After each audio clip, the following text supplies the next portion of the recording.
Entiendo que ahora empieza la transmisión. Don Cristian, ¿sí? Inicia nomás, ¿sí? Bien. Entonces tiene la palabra por el reclamo. Doña Alejandra Donoso se anunció por 30 minutos. Puede alegar. Muchas gracias, presidenta.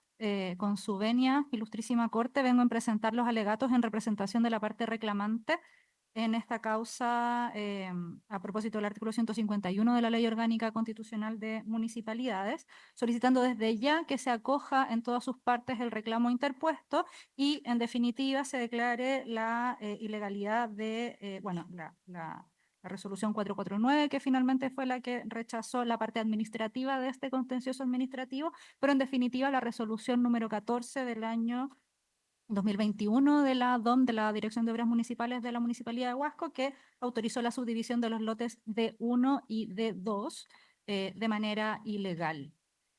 Para efectos de orden, su señoría, voy a utilizar mi tiempo distribuido en un primer momento para situar este contencioso administrativo en el territorio en el cual se lleva a cabo, dado que lo que estamos discutiendo son normas de ordenamiento territorial y también normas ambientales.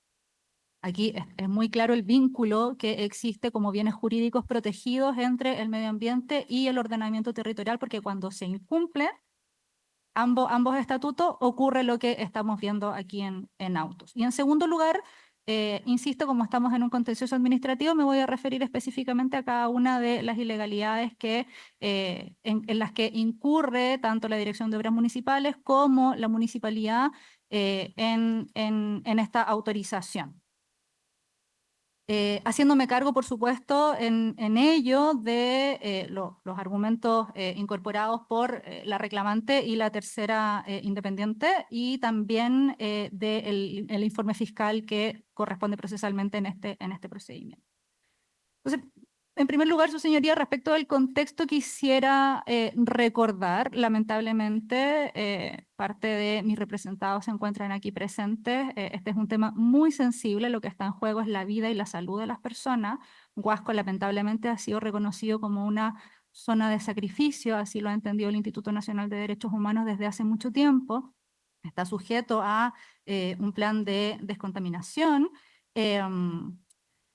Y como decía su señoría, el nexo entre ordenamiento territorial y medio ambiente aquí es gravitante, es fundamental. De lo que estamos hablando es de la ilegalidad en la que incurre la municipalidad al aplicar un instrumento de planificación territorial que, además de que por criterio de especialidad y por criterio de temporalidad no era el aplicable, lo voy a desarrollar más adelante.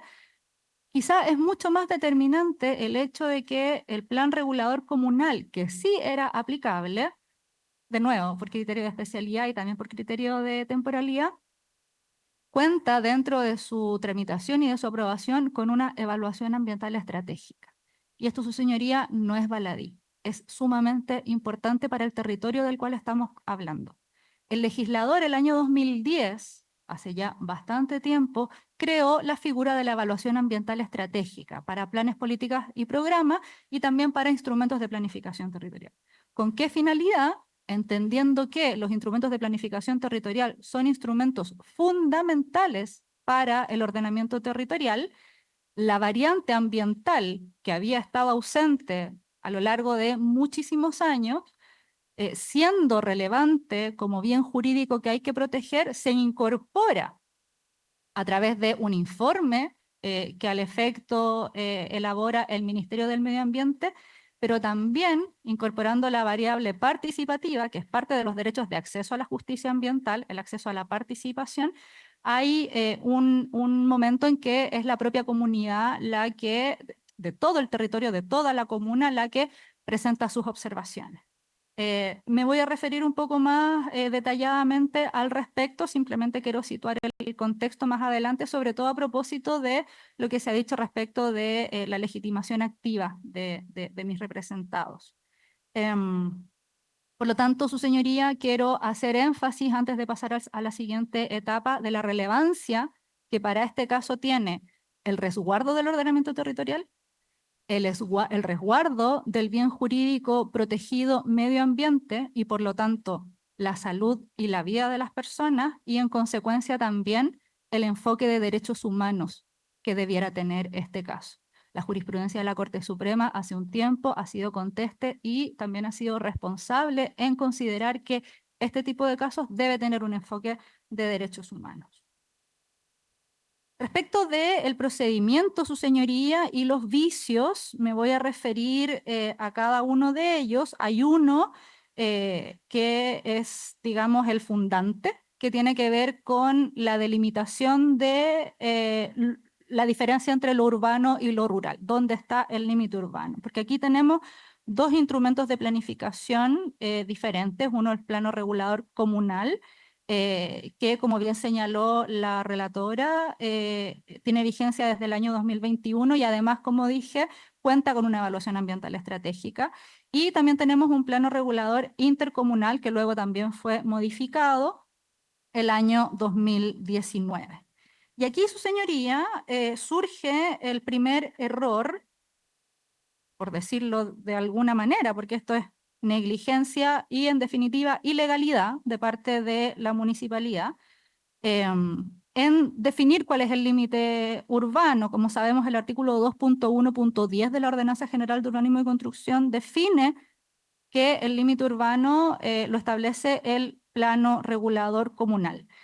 Yo entiendo, su señoría, que tanto la municipalidad como la tercera independiente se confunden con el artículo 2.1.7 de la misma ordenanza comunal, que distingue entre el área urbana el área que está dentro del radio urbano y el área de extensión urbana. En ese sentido, su señoría, mm, lo que pretende o lo que equivocadamente entiende, sobre todo la tercera independiente, es que habría una especie de supremacía de una por sobre la otra en circunstancias en que lo que ocurre es que hay una supletoriedad. Y aquí me remito nuevamente a lo que por norma expresa señala el artículo 2.1.10 bis de la OBUC, que señala que el límite urbano de los centros poblados lo determina el plano regulador comunal. Pero además, insisto, su señoría, según las normas generales de nuestro ordenamiento jurídico, hay un criterio de especialidad. El plano regulador comunal corresponde a un área mucho más pequeña y por lo tanto más detallada que el plano regulador intercomunal, y además fue entrado en vigencia desde el año 2021, con mucha posterioridad de el que se pretende hacer aplicable, que es del año 2019.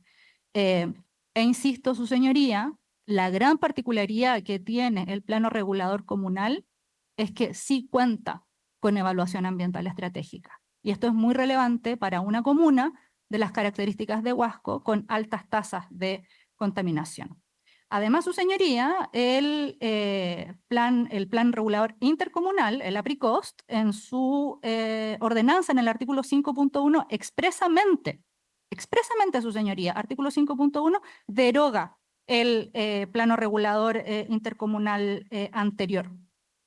Aquí, su señoría, respecto del informe ambiental del plano regulador comunal para Huasco, plantea, quisiera con su venia leer uno de los objetivos de elaboración, gracias a su señoría, que señala que uno de los objetivos, digo, es, cito, resguardar la salud de la población de Huasco, incentivando el desarrollo urbano de tipo residencial, educacional y de salud al este y sureste de la ciudad, distanciándolo de las fuentes fijas de contaminación, propiciar una mejor calidad ambiental de la ciudad de Huasco, definiendo un sistema de áreas verdes funcional que permita generar distanciamientos y o zonas de amortiguación respecto de los usos industriales contaminantes y áreas de riesgo de origen natural, relevando los servicios ecosistémicos que éstas brindan, incentivar el desarrollo económico no contaminante, como el turismo, disponiendo de oferta de suelo urbano para su desarrollo, resguardar el valor ambiental y productivo que representa el río Huasco, definiendo en torno a este usos de suelo compatibles con dicho valor y que tiendan a su protección. Su señoría, esto era lo aplicable para el caso de autos. Este instrumento de planificación territorial prohibía expresamente la subdivisión que aprobó ilegalmente la Dirección de Obras.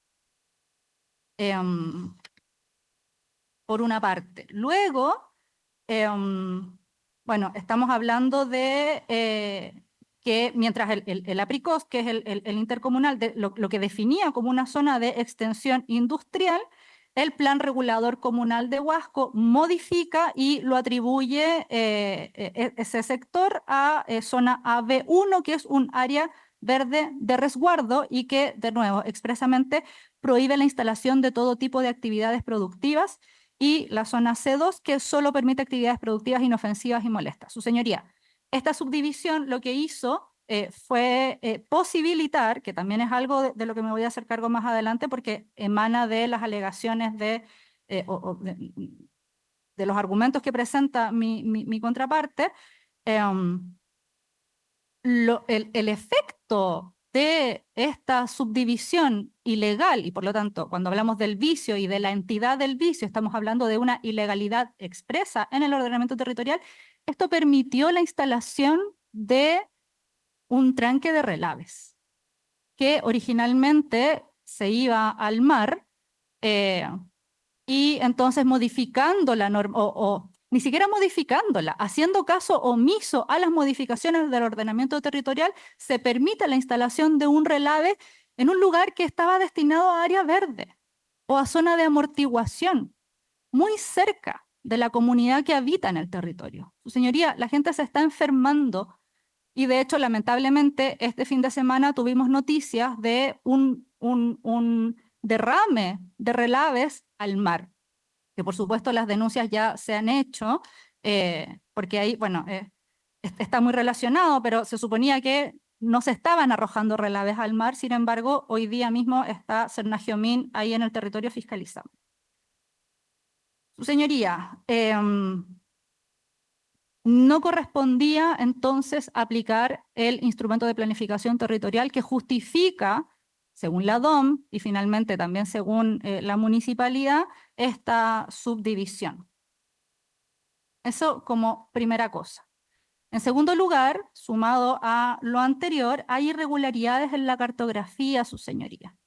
Y aquí, más allá de las diferencias, porque la solicitud que hace la empresa viene con errores en la cartografía, errores de georreferenciación, que al hacer un simple análisis, esta parte lo hizo, esta parte no tiene los conocimientos específicos sobre arquitectura ni sistemas de georreferenciación. Es muy simple, los programas son muy simples, los vértices, algunos de ellos dan en el océano, su señoría. El error es garrafal, es evidente, pero más allá del error, su señoría, que es un error de la CAP, al hacer la solicitud, su señoría, la municipalidad hace suyos los errores, no revisa, no analiza. Y en esto, y en autos lo que dice es que no le corresponde hacer un análisis de los estudios de títulos, ni mucho menos, su señoría. Nadie está pidiendo un estudio de títulos, sino la revisión de los antecedentes que justifican una autorización que tiene efectos en el territorio y en la vida de las personas. A mí me parece, su señoría, de una negligencia sorprendente la municipalidad de simplemente desentenderse. Eso es o sea que si es que otro titular, por negligencia u otro motivo, presenta antecedentes erróneos, falsos, diferentes a la realidad, entonces, ¿dónde está el límite? ¿La municipalidad va a autorizar todo? ¿No va a revisar nada? ¿Le da lo mismo? Estamos hablando de ordenamiento territorial. O sea, ¿qué más relevante que la relación entre el mapa y el territorio, no?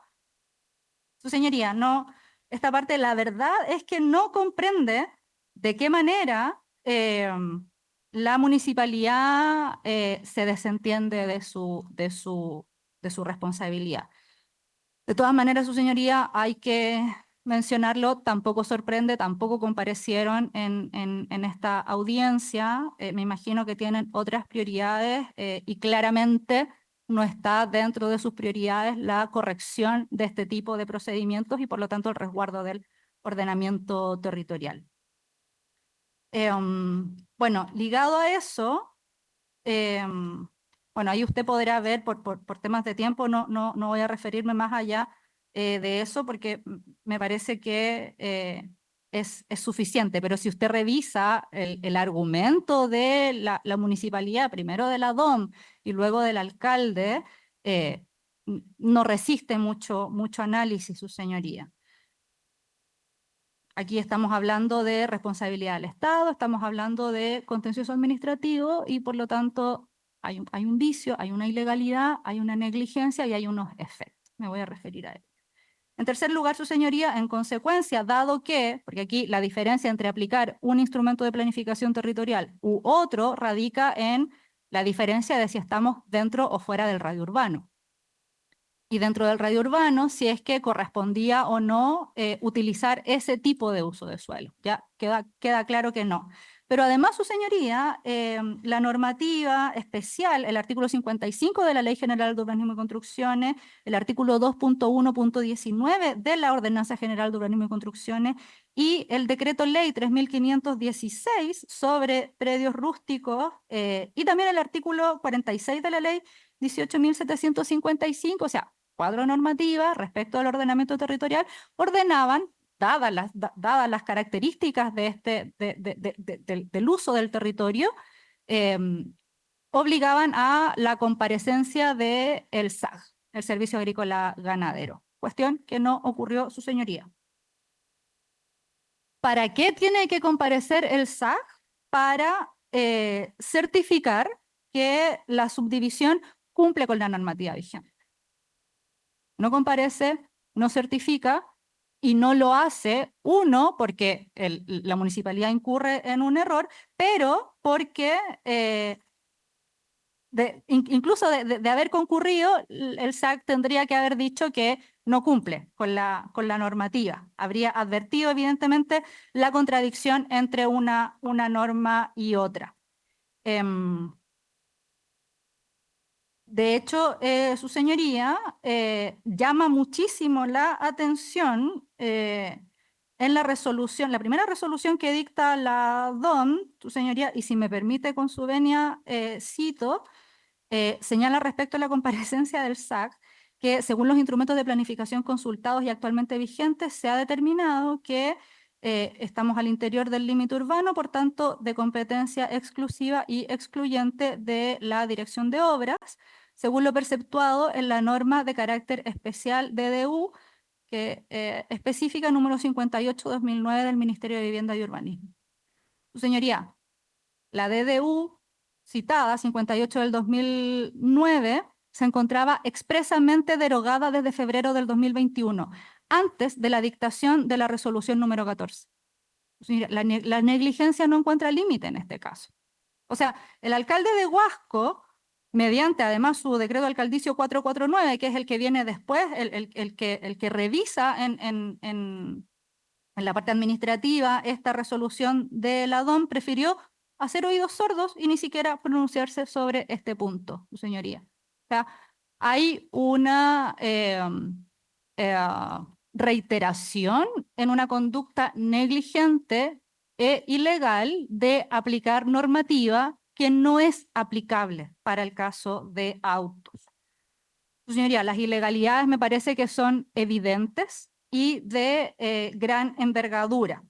No obstante, quiero también referirme a algunas cuestiones que se han dicho, en particular respecto de la legitimación activa de mis representadas y también del procedimiento aplicable en este caso, que son los argumentos de forma que establece mi contraparte, y la tercera para hacerse cargo de lo que nosotras hemos reclamado sin éxito, por lo demás, su señoría. Respecto de la legitimación activa, su señoría, no voy a gastar tanto tiempo en eso. El medio ambiente y el ordenamiento territorial son bienes colectivos, a pesar de que sus titulares son personas específicas, son bienes colectivos, y las normas que les son aplicables, las normas del derecho ambiental y las normas del ordenamiento territorial son normas de orden público. Primera cosa. Segunda cosa, su señoría, esta parte comparece a propósito de lo dispuesto en el artículo 21 de la ley 19.880, la ley de bases generales del medio ambiente, lo cual, o sea, en tanto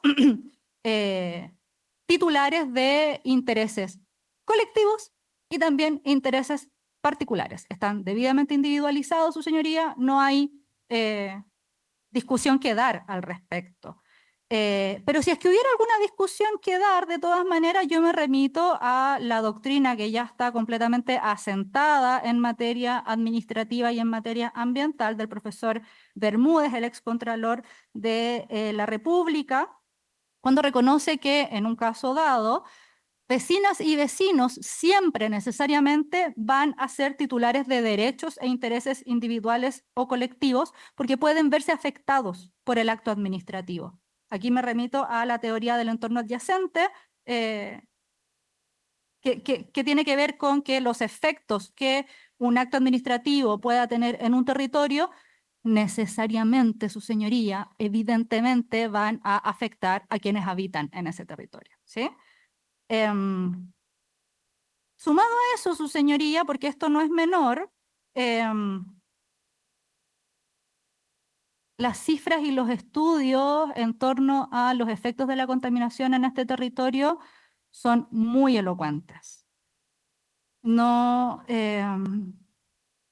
lo que dice la tercera independiente, y aquí también me permito con su venia, su señoría, recordar lo que ella dice, que no parece lógico plantear la eventual afectación del medio ambiente derivada de una solicitud de subdivisión cuyo alcance se limita a, previa solicitud de la DOM, dejar un lote como enteramente urbano y uno rural. Su señoría, es esa subdivisión la que permite la construcción de un relave. Los relaves en este territorio son un tema de suma gravedad. Hoy día tenemos un derrame de relaves ocurriendo. Pero su señoría, a mí allá esta parte nos resulta curioso, gravísimo, poner en duda el carácter ambiental y el interés de nuestra parte, digo, en un territorio donde, y aquí de nuevo me permito revisar las cifras porque son bien elocuentes, este acto permitió concretar o permite concretar un proyecto de depósito de relaves en una zona en que sus habitantes, cito su señoría, un estudio de la Pontificia Universidad Católica de Chile del año 2019, donde sus habitantes tienen, respecto del promedio nacional, su señoría, un 397% más de probabilidades de contraer asma, un 281% más de probabilidades de morir por una enfermedad cerebrovascular, un 139% más de probabilidades de desarrollar enfermedades crónicas de las vías respiratorias y un 71% más de riesgo de morir por enfermedades cardiovasculares. Su señoría, no resiste ningún análisis cuestionar el interés de nuestra parte en el proceso de auto. No es eventual, es evidente la afectación al medio ambiente y la salud de las y los habitantes de Huasco. Y aquí, su señoría, llego a la parte de la discusión respecto del procedimiento en estos autos. Sabemos, aquí estamos en un contencioso administrativo, y aquí también me hago cargo de lo que plantea el informe fiscal. En rigor, su señoría, lo único que plantea el informe fiscal son cuestiones de forma que tienen que ver con la compatibilidad de este procedimiento con la acción de invalidación, y agrega la tercera, la competencia de los tribunales ambientales. Lo que señalan es que el decreto alcaldicio, o sea, respecto de, o sea, el decreto alcaldicio, digo, el recurso, La resolución del recurso emitida por el alcalde señala que lo que correspondía era un recurso de reposición. Sin embargo, su señoría, la Corte Suprema, ha sido enfática, su señoría, en relación a la naturaleza del reclamo de ilegalidad. Y aquí, de nuevo, con su venia cito, señala que dicho recurso no es un medio de impugnación extraordinario que exija un cumplimiento rígido de sus requisitos. Por el contrario, constituye el medio ordinario legislativamente dispuesto para la tutela de los derechos e intereses de cara a la actividad administrativa municipal. Esto, bueno, voy a dejar la minuta de alegatos para su revisión, pero esto es rol 40.721-2017 de la Corte Suprema. Y agrega, en consecuencia, parece razonable no someterlo a exigencias exorbitantes, rígidas o sacramentales, ni menos aún efectuar una interpretación restrictiva de sus presupuestos o requisitos. Luego, su señoría, la DON reclama sobre los plazos utilizados por esta parte, señalando que había un recurso disponible que tenía un plazo de 30 días, al amparo, de la normativa municipal.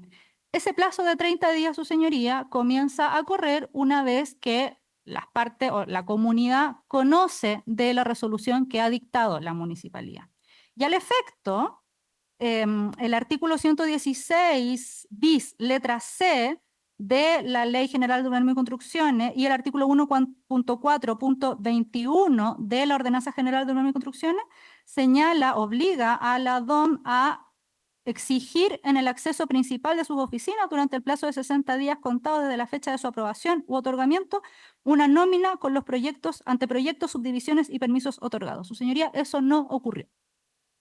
Mal puede empezar a correr un plazo si es que no hay conocimiento de eso. Es ese el motivo por el cual esta parte inició este contencioso administrativo a través de una invalidación administrativa. De todas maneras, su señoría, es importante recordar, yo entiendo que esta ilustrísima corte lo tiene claro porque la jurisprudencia está conteste en ello, en reconocer que la posibilidad de, ante una diversidad de vías de impugnación, estamos hablando del acceso a la justicia, las recurrentes, los y las recurrentes puedan elegir libremente una por sobre la otra, siempre que no exista norma expresa que lo prohíba. Así también se ha pronunciado la doctrina, el profesor Ferrada, y también el Tribunal Constitucional, señalando en un caso del año 2011 ya, que la opción de elección es una ventaja que el legislador ofrece al administrado mediante la posibilidad de elegir entre las distintas vías de impugnación del acto administrativo, ya sea administrativa o jurisdiccional. La elección del procedimiento, además de ser libre para quien ejerce la acción, no es arbitraria, no responde a nada más que a las circunstancias jurídicas del caso.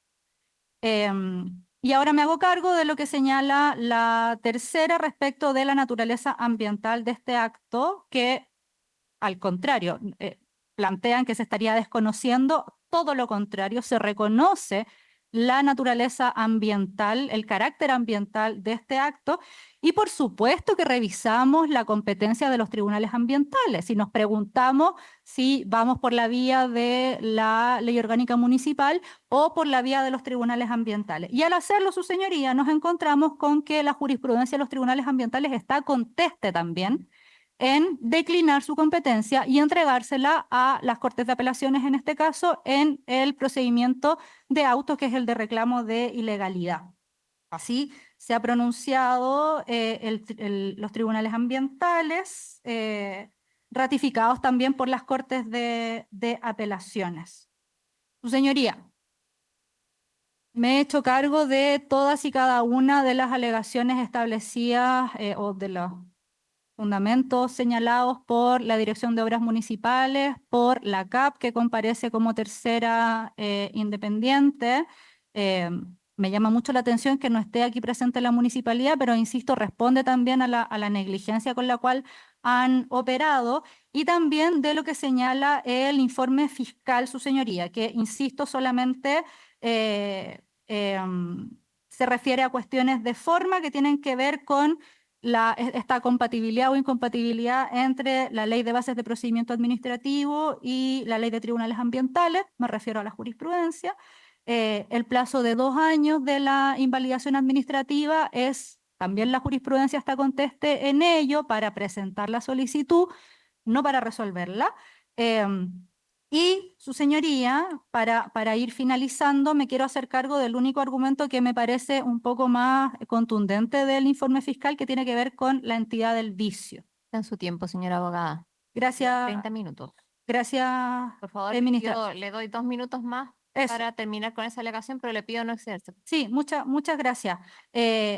Solo respecto de la entidad del vicio, que ya lo he señalado, en primer lugar, estamos hablando de ilegalidades, no una, varias, no a un cuerpo normativo, sino a varios. Los bienes jurídicos protegidos que están en juego son el medio ambiente y el ordenamiento territorial y, en consecuencia, la salud de las personas.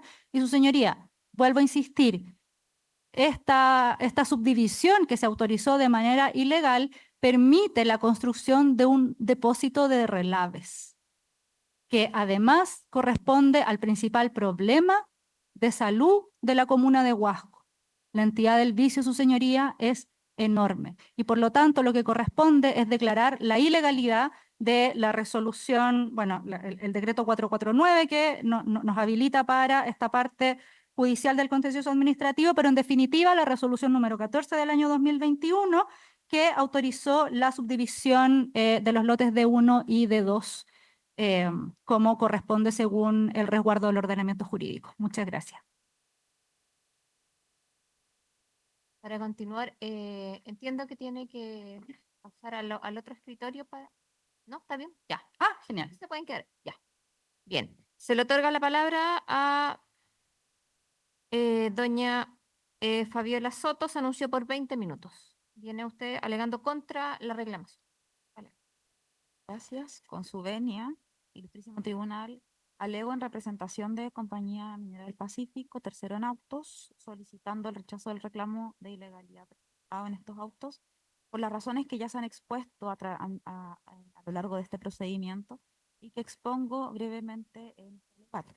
Quisiera dividir mi alegato, su señoría Ilustrísima, antecedentes de contexto, dada la gran cantidad de información que son materia de objeto de este reclamo. La segunda refería a las falencias formales. La tercera, haciéndome cargo de las razones de fondo por las cuales se pretende invalidar no solo el decreto alcaldicio, sino también la resolución que subdividió el lote D, o más bien desagregó la parte urbana de la parte rural. Pues bien, partiendo de la primera parte de mi alegato respecto a los antecedentes generales, señalar que la resolución 14 del 2021 es la que subdivide o, como insisto, más bien desagrega la parte rural de la parte urbana del lote D.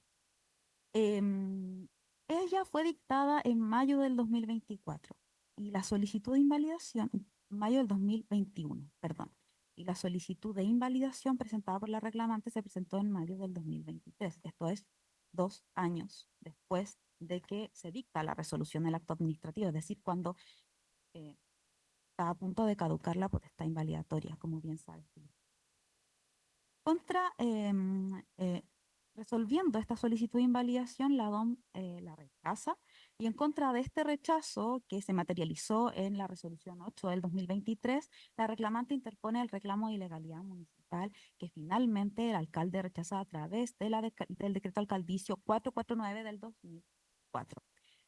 Y este es el decreto que aparentemente es el objeto de este reclamo de ilegalidad. ¿Y por qué señalo, su señoría ilustrísima? Es que lo hemos visto tanto en el reclamo como también en el alegato de la contraria. Es aparente porque en realidad lo que se busca con este reclamo de ilegalidad es anular la resolución 14 del 2021, que es la resolución que genera esta desagregación del lote D en una parte rural y en una parte urbana. Y la verdad es que más allá de que se diga que el decreto alcaldicio 449 hace suyo los fundamentos con 21 o las ilegalidades de la resolución 14 del 2021, no hay ningún argumento realmente de cuál es el vicio, cómo se configura y tampoco cuál es la entidad o por qué es trascendente. ¿Ya? Y aquí, su señoría ilustrísima, tuve que un poco modificar mi alegato con la contraria, de que aquí existiría un tema ambiental de fondo. Su señoría ilustrísima, estamos hablando de un predial, es parte del ordenamiento territorial y con mucho respeto digo que las consideraciones ambientales están incluidas el VIPT en la forma en que el legislador lo estableció a través de la evaluación ambiental. Por supuesto que sí, pero también a través, por ejemplo, de la evaluación de compatibilidad territorial que se hace en el marco de un procedimiento totalmente distinto como es el de evaluación ambiental. Ya no tiene absolutamente nada que ver, en este caso, en subdivisión predial, con lo que se señala como ambiental y que se ha señalado tanto en este alegato por parte de la reclamante. Y bueno, la verdad es que lo que se ha buscado hacer a través de la solicitud de invalidación para impugnar o para buscar a través de una vía que no está dispuesta para esto. eh, con la única finalidad de revivir una acción de reclamo de ilegalidad que se encuentra con un plazo más que vencido. Pues ya yo me referiré en la segunda parte de mi ahora a falencias formales que hacen improcedente el reclamo de algo. Como ya les adelanté, los reclamantes no presentaron un reclamo de ilegalidad municipal por ser el 2021, a que pretenden invalidar. No lo hicieron dentro del plazo acotado de 30 días. Dado que no se expuesto, que no se cumplió con la publicidad, y, bueno, lo acaban de señalar ahora recién en este alegato, pero lo cierto es que también señalan que desde que se toma conocimiento ellos tienen un plazo de 30 días. Lo que ocurrió. Ya se presentó, ¿no?, el reclamo de ilegalidad argumentando que existía un desconocimiento o un conocimiento reciente del acto, sino que se presentó derechamente la solicitud de invalidación de la anterior, su señoría ilustrísima, y esto nos parece relevante enfatizarlo, se presentó. Esta solicitud de invalidación no se presentó, pues no se presentó 6 meses después, no, se presentó 2 años después de que el acto estaba dictado. Y ello atenta contra la certeza y seguridad que tienen los administrados respecto de la firmeza de los actos administrativos. Y además representa una forma de revivir esta acción de ilegalidad que se encuentra absolutamente precluida. Es una acción de ilegalidad que debería haber presentado el reclamante en contra de la resolución 14 del 2021, que es de la subdivisión, ¿cierto? Y que habría permitido a conocer de la legalidad de este acto. Em, pues bien, es evidente que lo buscado por los reclamantes es esta invalidación de la 14 del 2021, no del decreto alcaldicio 449, que es el objeto de autos, porque en cada una de las alegaciones, cada una de las presentaciones que se realizan, alega una y otra vez los mismos vicios. Son 14 o presuntos vicios más bien de la resolución 14 del 2021, no haciéndose cargo de cuáles son los reales vicios de la resolución 449 que justifican su invalidación, ni tampoco cómo estos vicios son trascendentes y esenciales ya, y causan perjuicio, obviamente reparable únicamente. Declaración de nulidad. Ello no es menor, su señoría. En definitiva, el decreto 449 es un acto administrativo, y un acto administrativo que goza de presunción de legalidad conforme a la ley de bases de procedimiento administrativo, siendo de cargo de quien alega su ilegalidad, no solo fundamental, sino evitar dichos vicios y su trascendencia. No existiendo fundamentos del reclamo de ilegalidad y de los vicios, evidentemente no es posible. Es el decreto 449 del 2020. Dicho eso, su señoría ilustrísima, se suma que interpone un reclamo en contra de un acto no invalidatorio. Y aquí me quiero detener brevemente. Está bueno, yo tengo el derecho a elegir validación como la ha planteado la reclamante, entonces debo ceñirme al procedimiento y las limitaciones de cada una de las vías. ¿Quién sabe este ilustrísimo tribunal? está regulada en el artículo 53 de la Ley de Bases de Procedimiento Administrativo. Y en ese artículo señala que solo es impugnable ante tribunales un acto invalidatorio, no el acto no invalidatorio. Y ello es una consideración que no solamente está en la ley, sino que también ha sido recogida por la excelentísima Corte Suprema.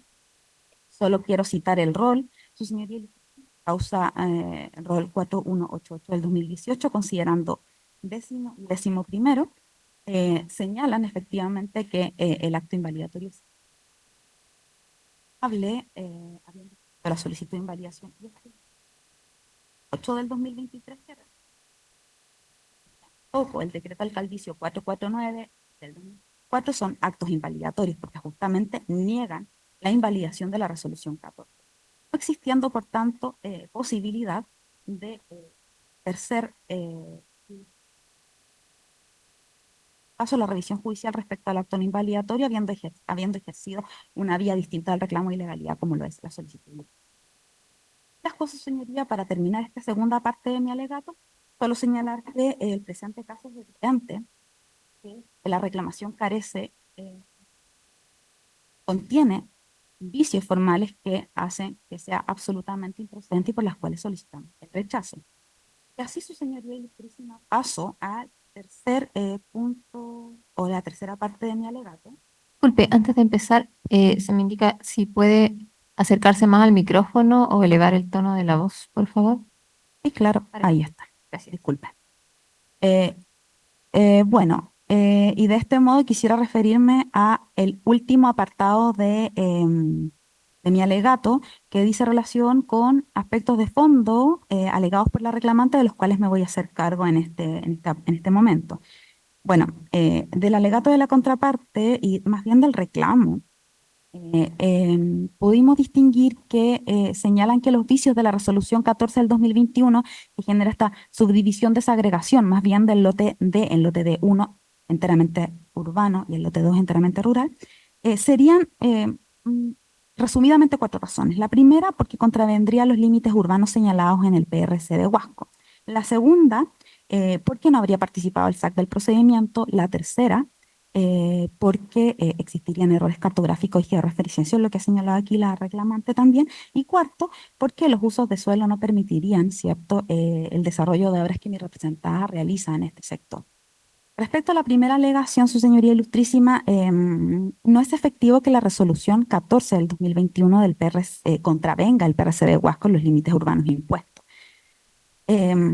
Sobre este punto, señalar que la Ley General de Urbanismo y Construcción en el artículo 38 y también la OGUC en el artículo 2.1.17 reconocen la supremacía normativa del Plan Regulador Intercomunal de Atacama para establecer ciertas zonas de extensión urbana, áreas de extensión urbana, su señoría ilustrísima. Y la verdad es que no estamos confundidos con esta normativa como lo señala el reclamante. Es clarísima la Ordenanza General de Urbanismo y Construcción en señalar que el límite urbano está compuesto por el área urbana y por las áreas de extensión urbana. Ya, esto es la definición de la Ordenanza General de Urbanismo y Construcción en el artículo 1.1.2 de la OGU. Define área rural, define área urbana, define el límite urbano y dentro del límite urbano define la zona, ¿cierto?, de área urbana más la zona de extensión urbana. Ya, bueno, ¿y quién es el que tiene normativamente la competencia para definir áreas de extensión urbana? No es el PRC, es el Plan Regulador Intercomunal de Atacama, que es el APRICOST. Así, su señoría ilustrísima, la extensión del límite urbano que permite la distinción entre áreas urbanas y rurales es competencia del instrumento de planificación territorial, que es el Plan Regulador Comunal. Y a diferencia de lo sostenido por la reclamante, la definición que el PRC haga del PRC de Huasco, el Plan Regulador Comunal de Huasco, haga respecto del límite urbano no contraviene o no convierte una zona rural en una zona urbana como lo pretende.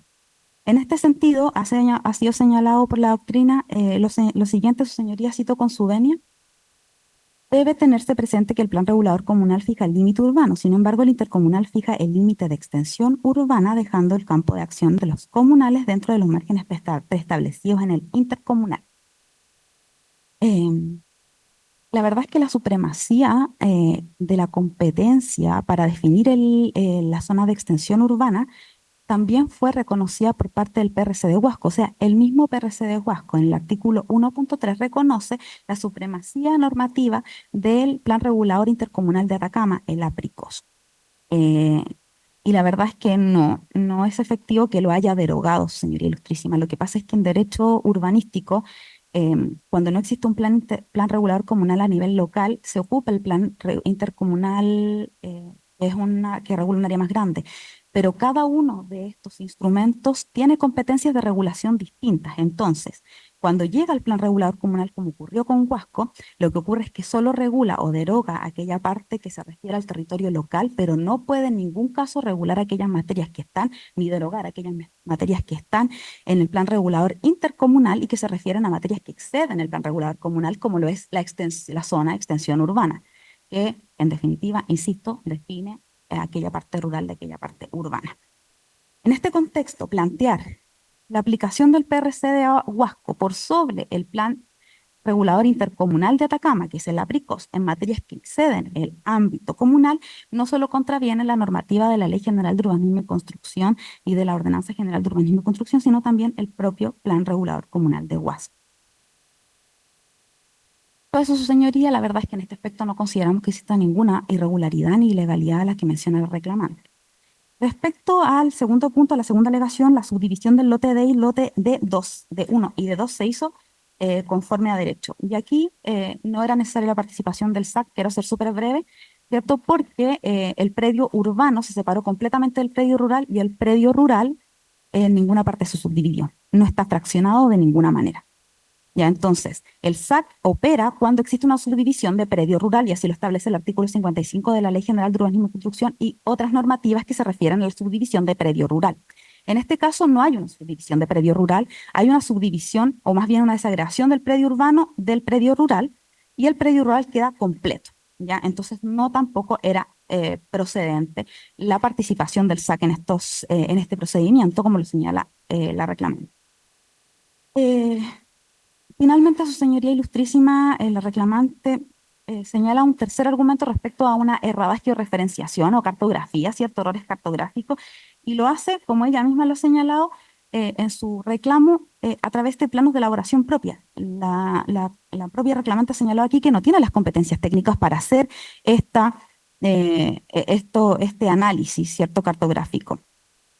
Y la verdad es que ello solo demuestra que estos antecedentes no permiten dar cuenta de su fiabilidad, veracidad y mucho menos su autenticidad, su señoría ilustrísima. Los planos son de elaboración propia, como lo señala la reclamante, a diferencia de aquellos planos presentados a la DOM por esta parte, que se encuentran inscritos en el registro del conservador de bienes raíces de Freirina, tanto el plano de fusión como el de subdivisión.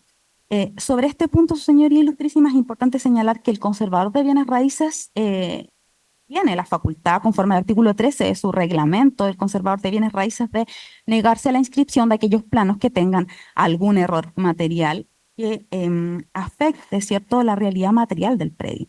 Y la verdad es que no hubieron objeciones por parte del conservador de bienes raíces porque justamente los planos no contenían errores a los que señala la reclamante. De tal manera que son ellos los que realmente estos planos inscritos en un registro formal los que finalmente dan cuenta de la realidad material del predio y cuya autenticidad y veracidad no es posible desacreditar a través de planos de elaboración propia elaborados por personas que no tienen competencias técnicas para ello.